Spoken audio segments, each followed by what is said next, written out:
अस्सलामुअलैकुम दोस्तों, उर्दू न्यूज़ की एक और वीडियो के साथ आपकी खिदमत में हाजिर हैं। इस तरह की और वीडियोस के लिए हमारे चैनल को सब्सक्राइब करें। शुक्रिया। दोस्तों, दुबई इसराइली जासूसों का गढ़ बन चुका है, जहां मौजूद इसराइली जासूस दुनिया भर से सियाहत और मुलाजमत की गर्ज से आने वालों पर नज़र रखते हैं।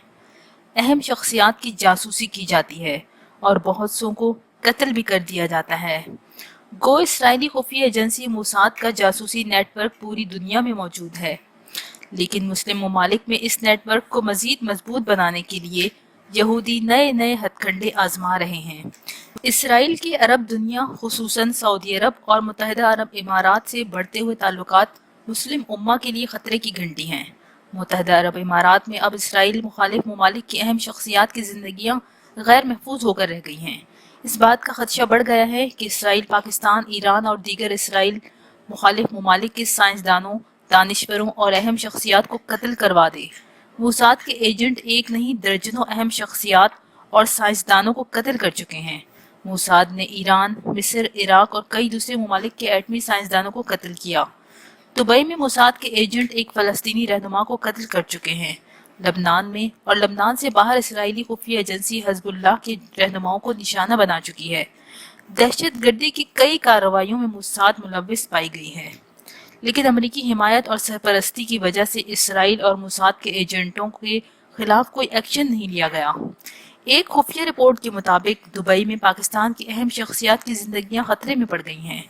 सऊदी अरब और ईरान के दरमियान कशीदगी बढ़ी तो मुत्तहिदा अरब इमारात ने भी ईरान के हामी ग्रुपों, हौसी बागियों और हिज़्बुल्लाह से निपटने के लिए इसराइल से राब्ते शुरू कर दिए। चंद दिन पहले दुबई एयरपोर्ट पर एक ड्रोन देखा गया। अरबों को डर है कि ये ड्रोन हौसी बागियों या इराक में मौजूद ईरान के हामी ग्रुपों ने भेजा था। हौसी बागी जंग बंदी के ऐलान से पहले कह चुके हैं कि अगर मुत्तहिदा अरब इमारात यमन में बमबारी से बाज न आया तो वो दुबई को निशाना बनाएंगे। हौसियों ने मुख्तलिफ तरीकों से बता दिया है कि वो दुबई और यूएई के दीगर शहरों पर हमला करने की सलाहियत रखते हैं। ये अरब दुनिया के लिए खतरे की बहुत बड़ी घंटी है। पाकिस्तान और चीन अरबों और ईरान के दरमियान फैले इख्तलाफात को कम करने के लिए अपना किरदार अदा कर रहे हैं, लेकिन अमेरिका और इसराइल की कोशिश है कि किसी न किसी तरह सऊदी अरब और ईरान की जंग हो जाए। यूएई के हुक्मरान और सऊदी अरब के वलीअहद मोहम्मद बिन सलमान इसराइल के लिए नरम गोशा रखते हैं। फ़लस्तीन के लिए इनकी हिमायत ख़त्म हो गई है। कश्मीर के मसले पर पाकिस्तान को भी झंडी दिखा दी गई है। इन अरब हुक्मरानों ने वज़ीर आज़म इमरान खान को कहा है कि कश्मीर कश्मीर करने की बजाय भारत से ताल्लुकात बेहतर बनाएं। ये रिपोर्ट भी है कि मुत्तहिदा अरब इमारात इसराइल से सिफारती ताल्लुकात कायम करने पर गौर कर रहा है। सऊदी अरब और मुत्तहिदा अरब इमारात में यहूदियों की पहली इबादत गाह का क़याम भी हैरान कुन है। मुस्लिम ममालिक मिस्र, उर्दन और तुर्की के भी इसराइल से सिफारती ताल्लुकात कायम हैं। मिस्र, उर्दन और तुर्की में यहूदियों की इबादत गाहें मौजूद हैं और इन ममालिक में मोसाद का नेटवर्क भी काम कर रहा है। इसराइल ने गुज़िश्ता चंद सालों में चंद ममालिक में असर रसूख बढ़ाया है। इनमें हिंदुस्तान और अफगानिस्तान शामिल हैं। हिंदुस्तान और इसराइल के ताल्लुकात में मुसलसल इजाफा हो रहा है। इसकी एक वजह इन दोनों ममालिक की पाकिस्तान दुश्मनी भी है। हिंदुस्तान इसराइल से जदीद टेक्नोलॉजी और असलहा खरीद रहा है। ये पाकिस्तान के लिए परेशान कुन है। अफगानिस्तान में पाकिस्तान मुखालिफ ग्रुपों में यहूदी एजेंट दाखिल हो चुके हैं जो पाकिस्तान के मफादात को नुकसान पहुंचा रहे हैं। इस बात के शवाहिद भी मिले हैं कि हिंदुस्तान पाक अफगान बॉर्डर पर कशीदगी पैदा करने के लिए अपना असर रसूख इस्तेमाल कर रहा है। इसराइली खुफिया एजेंसी मोसाद के मुताबिक भारत की तीनों मुसलह अफवाज में नीचे से ऊपर तक पाकिस्तानी जासूस मौजूद हैं। अरब दुनिया में इस वक्त जो कुछ किया जा रहा है वो ईरान दुश्मनी में किया जा रहा है। सऊदी अरब और मुत्तहिदा अरब इमारात को खतरा है कि ईरान इनकी बादशाहत ख़त्म करके खित्ते में अपना असर रसूख कायम करना चाहता है। इसके लिए वो अपने हामी मसले ग्रुपों को इस्तेमाल कर रहा है। सऊदी अरब की ऑयल रिफाइनरी पर हमला हुआ तो सऊदी अरब ने बगैर किसी तस्दीक के इसका जिम्मेदार ईरान को ठहरा दिया, जबकि हौसी बागियों ने इसकी जिम्मेदारी कबूल कर ली थी। सऊदी अरब ने कुछ अर्सा पहले अमेरिका से अरबों डॉलर का डिफेंस सिस्टम खरीदा था, लेकिन ये अमेरिकी डिफेंस सिस्टम हौसियों के ड्रोन हमले रोकने में नाकाम साबित हुआ है। एक ख्याल ये है इसराइल अरब ममालिक में इख्तलाफात को हवा दे रहा है। امریکہ اور اسرائیل دونوں کی کوشش ہے کہ ایران اور سعودی عرب میں جنگ ہو جائے۔ امریکہ کا میزائل شکن نظام کام نہیں کر رہا تو صدر ٹرمپ نے اپنی شرمندگی مٹانے کے لیے امریکی فوجیں عرب ممالک میں بھیجنے کا اعلان کر دیا۔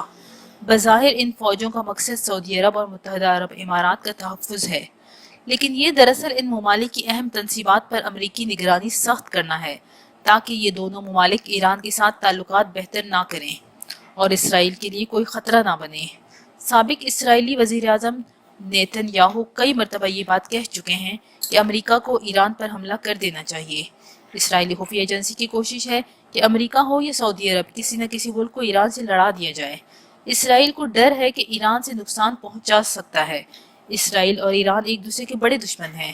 سابق ایرانی صدر احمدی نژاد کئی بار کہا تھا کہ جنگ ہوئی تو اسرائیل کو صفحہ ہستی سے مٹا دیں گے۔ پینٹاگون نے تصدیق کی ہے کہ سعودی عرب میں مناسب تعداد میں فوج بھیجی جا رہی ہے۔ اس سے قبل امریکہ سعودی عرب میں اینٹی میزائل سسٹم، ڈرونز اور طیارہ بردار جنگی بیڑا تعینات کرنے کا بھی عندیہ دے چکا ہے۔ امریکہ سعودی عرب اور متحدہ عرب امارات کو اسلحے کی فروخت کا عمل بھی تیز کر دے گا تاکہ یہ دونوں ممالک اپنی دفاعی صلاحیت میں اضافہ کر سکیں۔ دوسری طرف ایران کا مطالبہ ہے کہ امریکہ خطے سے اپنی فوجیں نکالے۔ کشیدگی کی بنیادی وجہ خطے میں امریکی فوجوں کی موجودگی ہے۔ موجودہ کشیدہ صورتحال میں ایرانی حکام کہہ چکے ہیں کہ سعودی عرب یا امریکہ کی جانب سے ان کے خلاف کوئی بھی کارروائی کھلی جنگ تصور کی جائے گی۔ ایرانی وزیر خارجہ کا یہ بیان دلچسپ ہے، جس میں انہوں نے کہا ہے کہ سعودی عرب کو آخری امریکی فوجی کے مرنے تک جنگ لڑنی پڑے گی۔ سعودی عرب کا مسئلہ یہ ہے کہ ان کے پاس امریکہ کا دیا ہوا جدید ترین اور مہنگا ترین اسلحہ اور جنگی طیارے تو موجود ہیں، لیکن یہ اسلحہ چلانے کے لیے تربیت یافتہ فوجی نہیں ہیں۔ سعودی عرب بار بار پاکستان سے درخواست کر رہا ہے کہ وہ اپنی ایک ڈویژن فوج سعودی عرب بھیجے۔ پاکستان کے اس وقت ہزاروں فوجی سعودی عرب میں اہم مقامات کی حفاظت کے لیے موجود ہیں، جبکہ سابق army chief general Raheel Sharif مسلم ممالک کی اتحادی فوج کے سربراہ کے طور پر نئی فوج کی تربیت میں مصروف ہیں۔ تاہم دفاعی ماہرین کا کہنا ہے کہ یہ اتحادی فوج اتنی طاقتور نہیں ہے کہ کسی سے جنگ کر سکے۔ یہ اتحاد حوثی باغیوں کا مقابلہ کرنے میں بھی ناکام ثابت ہوا ہے۔ وزیر اعظم عمران خان نے امریکی صدر ٹرمپ سے ملاقات سے قبل سعودی عرب کے فرمانروا اور ولی عہد محمد بن سلمان سے ملاقاتیں کی۔ سعودی حکمرانوں کی طرف سے یہ مطالبہ دہرایا گیا کہ پاکستانی اپنی فوجیں سعودی عرب بھیجے، جس پر وزیر اعظم عمران خان نے اعلان کیا کہ اگر سعودی عرب پر حملہ ہوا تو پاکستان اس کا دفاع کرے گا۔ لیکن اہم بات یہ ہے کہ پاکستان کا بااعتماد دوست چین اس وقت کیا سوچ رہا ہے۔ امریکہ نے ایران پر ڈرون حملوں کا الزام لگایا تو چین نے اس الزام کی مذمت کی اور ایران کے موقف کی حمایت کی۔ اب ایک سوال یہ ہے کہ کیا ہم اپنے دوست چین کی مرضی کے خلاف اپنی فوجیں ایران سے لڑنے کے لیے سعودی عرب بھیجیں گے؟ عالمی سیاست اور معاملات بہت پیچیدہ ہیں۔ چین نہیں چاہتا کہ پاکستان ایران کے خلاف سعودی عرب کا ساتھ دے۔ ایران میں چین نے اربوں ڈالر کی سرمایہ کاری کی ہے اور مزید سرمایہ کاری کا ارادہ رکھتا ہے۔ چین سی پیک منصوبے میں ایران کو بھی شامل کرنا چاہتا ہے۔ اس سارے معاملے میں جو ملک سازشوں میں مصروف ہے، اس کا نام ہے اسرائیل۔ متحدہ عرب امارات میں پہلی مرتبہ یہودیوں کی عبادت گاہ سیناگوگ تعمیر کرنے پر کام تیزی سے جاری ہے، جس کی تکمیل 2022 تک ہو جائے گی۔ UAE کے مقامی میڈیا کے مطابق سیناگوگ عبادت گاہ کی تعمیر کا منصوبہ 2 برسوں میں پایہ تکمیل کو پہنچ جائے گا، جس کے بعد موساد کے ایجنٹ بغیر کسی روک ٹوک کے آزادانہ طور پر دبئی جا سکیں گے۔ اس وقت بھی یورپی ممالک، امریکہ اور دیگر ممالک کا پاسپورٹ رکھنے والے یہودیوں کو دبئی جانے کے لیے کسی ویزے کی ضرورت نہیں ہوتی۔ متحدہ عرب امارات کے اسرائیل کے ساتھ سفارتی تعلقات قائم نہیں ہیں، تاہم اسرائیلی سیاستدان مختلف بین الاقوامی تقاریب میں شرکت کے لیے متحدہ عرب امارات آتے رہتے ہیں۔ اسرائیلی خفیہ ایجنسی موساد کا شمار ان اداروں میں ہوتا ہے جو یہودی مفاد کے نام پر کچھ بھی کرنے سے گریز نہیں کرتے۔ اسرائیلی پالیسیوں کے مطابق تمام اہداف حاصل کرنے کے لیے موساد نے مختلف ادوار میں کئی ممالک کو نشانہ بنایا ہے۔ کسی بھی شخصیت کو قتل کر کے سیاسی، سفارتی اور معاشی فوائد بٹورنا اس ادارے کا وتیرہ بن چکا ہے، لیکن افسوس دنیا نے اسرائیلی خفیہ ایجنسی کی دہشت گردی پر آنکھیں بند کر رکھی ہیں۔ Report team Urdu news.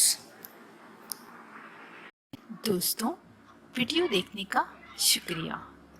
اگر آپ کو ویڈیو پسند آئی ہے تو ہمارے چینل उर्दू न्यूज़ को लाइक और सब्सक्राइब करें ताकि आपको ऐसी मालूमाती वीडियोस मिलती रहें। नीचे कमेंट्स में अपनी राय का भी इजहार करें ताकि मैं वीडियोस को मज़ीद बेहतर कर सकूं। शुक्रिया।